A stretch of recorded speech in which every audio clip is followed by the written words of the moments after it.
Am Tag des Mauerfalls war ich beim Theaterbeirat in München, wie andere Berliner auch. Ich weiß noch, wie Merschmeyer. Merschmeyer kam an dem Morgen, hat es in der Nacht schon erlebt. Der kam morgens angeflogen und erzählte ganz begeistert, was da nachts passiert war. Und wir sind dann am Nachmittag nach Berlin geflogen und dann haben wir es richtig auf den Straßen 2-3 Tage voll erlebt, ja, und genossen. Was haben Sie da gemacht? Wir haben uns mit Leuten unterhalten. Wir wurden ja einfach angequatscht oder haben angequatscht. Wir haben aber auch Begegnungen gehabt, zum Beispiel bei Franz Diener in der Künstlerkneipe. Da waren Westdeutsche, die sagten, ey, wir haben uns doch vor 4 Tagen gesehen, wo wir noch Wessis waren. Und dann erhob sich der ganze Tisch und sagt, ihr seid Wessis und ihr werdet immer Wessis bleiben. Was denkt ihr euch eigentlich?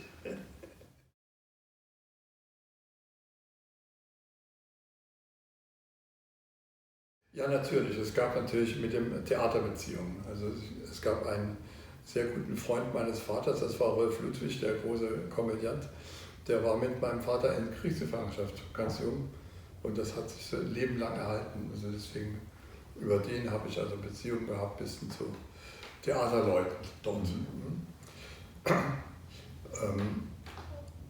Ansonsten gab es natürlich auch offizielle Beziehungen. Also wir waren ja ein spannendes Theater für die DDR, durften aber nie rüberfahren. Dazu waren wir zu antiautoritär.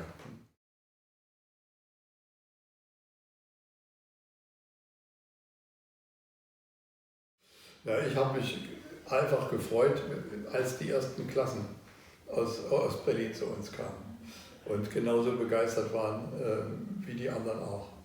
Wir haben ja dann gleich ein Stück gemacht über den Mauerfall, über eine Familie aus Ostberlin, wo der Mann in den Westen abhaut, die Mutter einen Ausreiseantrag stellt in die zweite Hälfte. Das heißt, der Mauerfall selbst findet auf der Bühne statt, was ein unheimlich spannendes Ding ist. Und da die Reaktionen zu sehen, das war einfach immer ganz wunderbar. Und da haben die Ostkinder gesagt, wir behandeln die Westkinder schlecht auf der Bühne und umgekehrt. Und sie fragten immer im Osten, woher wisst ihr das denn alles, dass es bei uns so war. Aber wir wussten natürlich alles, weil der Mitautor Rainer Lücker, der hatte sich im Osten verlobt, ist ja jede Nacht rüber, bis die Mauer fiel, um 12 zurück und wieder hin. Und der Regisseur war halt Manuel Schöbel aus der DDR.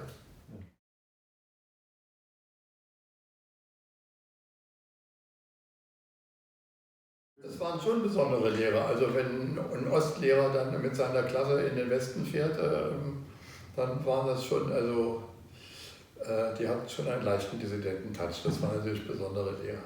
Ja. Ansonsten war es zum Teil auch schwer, Lehrer rüberzukriegen. Es sind ja auch viele Ostlehrer an Westschulen versetzt worden und die hatten es dann doppelt schwer. Ja. Also wir mussten uns begraben. Es war schon schwer, es wieder richtig für die Schulen, also die Schulen ins Theater zu kriegen. Das war ein Einbruch nach der Wende. Ja, zu den Westschulen war ja die Beziehung gewachsen, aber bei den Ostschulen mussten erstmal neue Kontakte geknüpft werden. Genau. Und es war auch so, früher im alten Westberlin, man ging entweder zu uns oder man ging zu Peterchens Mondfahrt. Was Drittes gab es nicht, weil die Leute gingen nur zu uns oder nur dahin. Ja.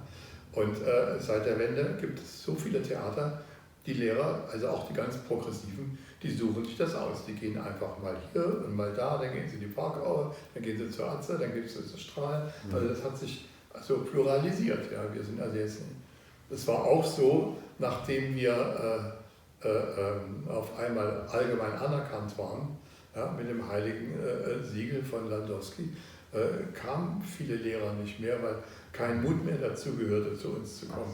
Es war nicht mehr so aufregend.